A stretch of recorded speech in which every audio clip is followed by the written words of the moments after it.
マッカーサーが日本を離れた日、それと入れ替わるように日米交渉を担当していたジョン・フォスター・ダレスが日本に戻ってきました。すでにマッカーサーによって今後の大きな方向性は決められていましたが、日本にはいなくなったマッカーサーの後任も必要です。その役目を受け継いだのがマシュー・リッジウェイでした。こうして日本とアメリカの講和交渉は、アメリカ側からはダレスとリッジウェイ、日本側からは吉田茂が代表として参加し、第二次日米交渉が始まっていきます。日本政府としては、早期講和に協力的な姿勢をとっていたマッカーサーを失ったことで、この先の講和交渉は難しくなるのではないかと不安に思っていました。しかしアメリカ側からは、そのようなことは全くない。アメリカ政府の方針は変わらないと伝えられます。これを受けて吉田茂は安心しました。こうして大きな方向性は変わることなく、吉田茂はアメリカのサンフランシスコで開催される講和会議に全権として出席することになったのです。この講和会議の開会式では、全世界が注目する中、アメリカのトルーマン大統領が開幕を宣言し、いよいよ日本との講和会議が始まっていきます。この開会式が終わると、アメリカの全権団は歓迎会を開催。そこで吉田茂はトルーマン大統領と握手を交わしました。その際吉田は、対日講和会議を公式に開幕させた大統領の演説を喜んでいると告げます。これに対してトルーマン大統領は、再び日本は自由国家の仲間に入れられるべきだ。アメリカは講和会議が速やかに成功裏に終わることを期待していると語りました。この対面は約5分間という短いものでしたが、日本とアメリカの首脳が歴史上初めて直接顔を合わせた瞬間であり、これが初の日米首脳会談となったのです。さて、このサンフランシスコ講和会議に出席したのは日本を含む52カ国です。しかし当時は東西冷戦の真っ最中、会議を取り巻く国際事情は非常に複雑なものでした。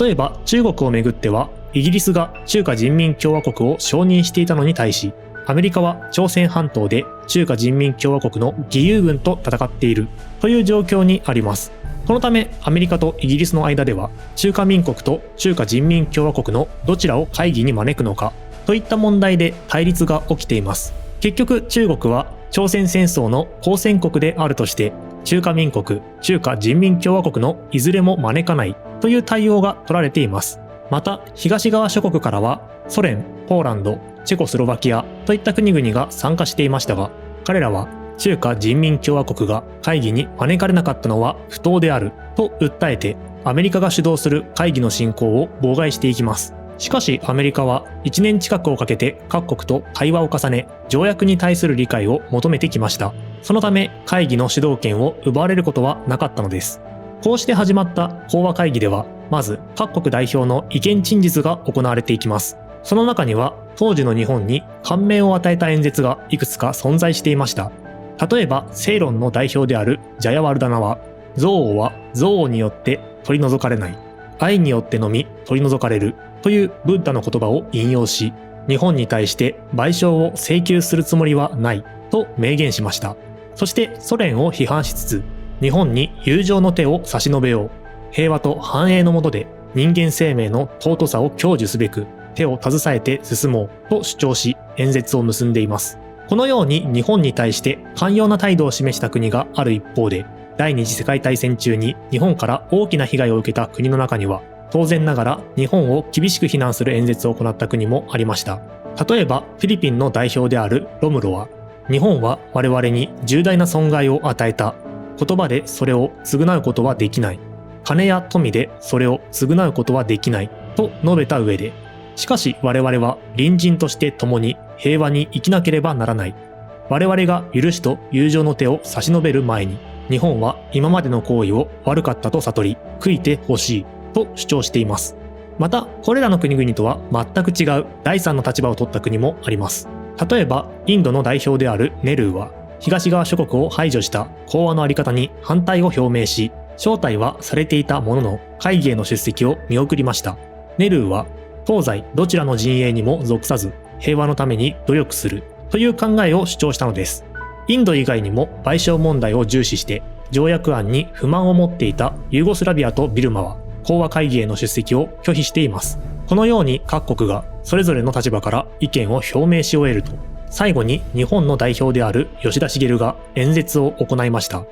こうして全ての国々が意見を表明し終えると、会議は次に調印式へと移っていきます。会議の進行を妨害し続けていたソ連、チェコスロバキア、ポーランドの東側3カ国は、外国の軍隊を日本に留めるのは認められない、賠償を放棄することには同意できないと不満を表明し、条約への署名を行いませんでした。こうして日本を含む52カ国からそれら3カ国を引いた49カ国がサンフランシスコ平和条約に調印することになります。さて、条約の内容を見てみると、この条約では多くの国が日本を政治的、経済的、軍事的制約を課すことなく国際社会に受け入れることを承認しており、全体としては非常に寛容な内容となっていました。この条約によって国際法上、日本と多くの国との間に続いていた戦争状態は正式に終結しています。しかしそれは裏を返せば、条約に調印しなかった東側諸国との間では戦争状態が残る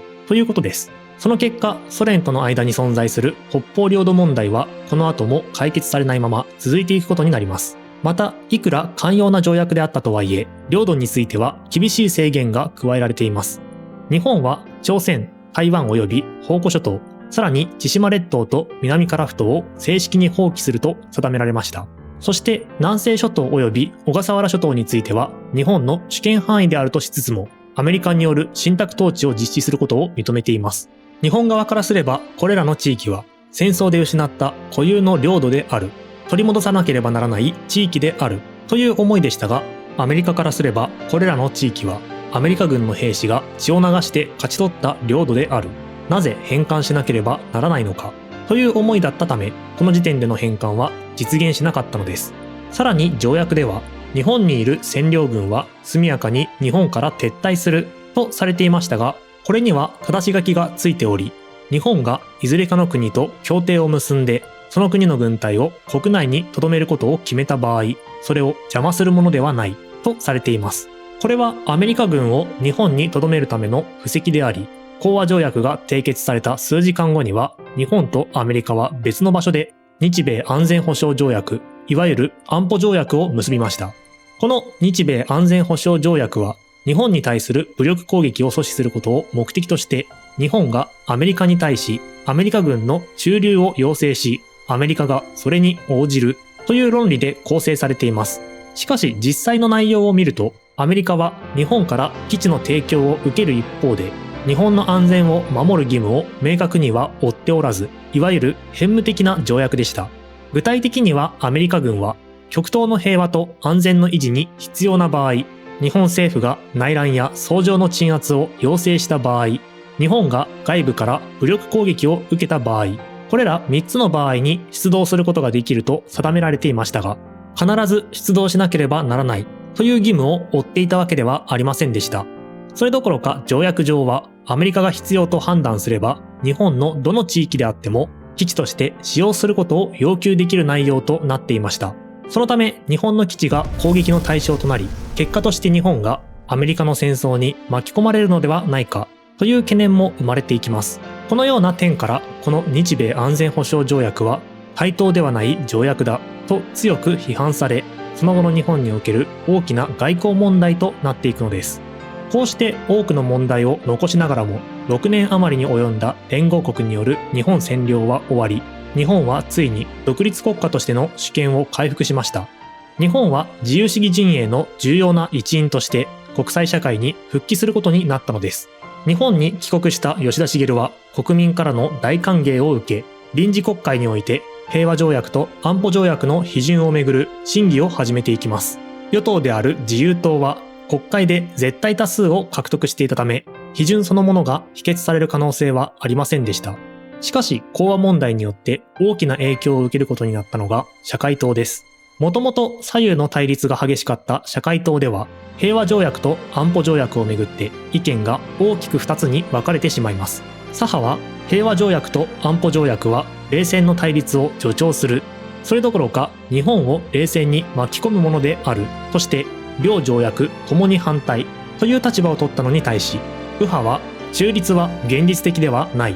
日本の安全を確保するためにはアメリカ軍の駐留と日本自身の自衛力の保有が必要だとして、両条約ともに賛成という立場を取りました。このような対立の中、最終的に社会党は右派が妥協する形で講和条約には賛成し、安保条約には反対するという方針を決定。しかしこの方針に左派は強く反発し、党内は激しい混乱に陥ります。その結果、社会党は党内での乱闘の末、ついに右派社会党と左派社会党に分裂することになったのです。これ以降、右派社会党と左派社会党は国会や選挙において別々の政党として争うことになっていきます。このようにして国際社会に復帰した日本は、次にサンフランシスコ平和条約を結ぶことができなかった国々との間で個別の条約締結へと進んでいきます。まず日本は中華民国と日華平和条約を結びました。続いてインドと日印平和条約を結んでいます。ここで中華人民共和国ではなく中華民国が相手として選ばれたのはアメリカの意向を強く受けたものであり、独立を回復したとはいえ西側諸国の一員となった日本にとって東側諸国との関係はこの後次第に難しいものとなっていくのです。こうして1945年の敗戦から始まった日本の占領期は講和と独立の回復をもって一つの区切りを迎えました。民主化と非軍事化、冷戦の進行、そして日米同盟の成立。占領期は日本が戦後国家としての進路を定め、その後の外交、安全保障、国内政治の土台を築いた時代でもあります。この占領期を経て日本は主権国家として新たな戦後の歴史へと踏み出していくことになるのです。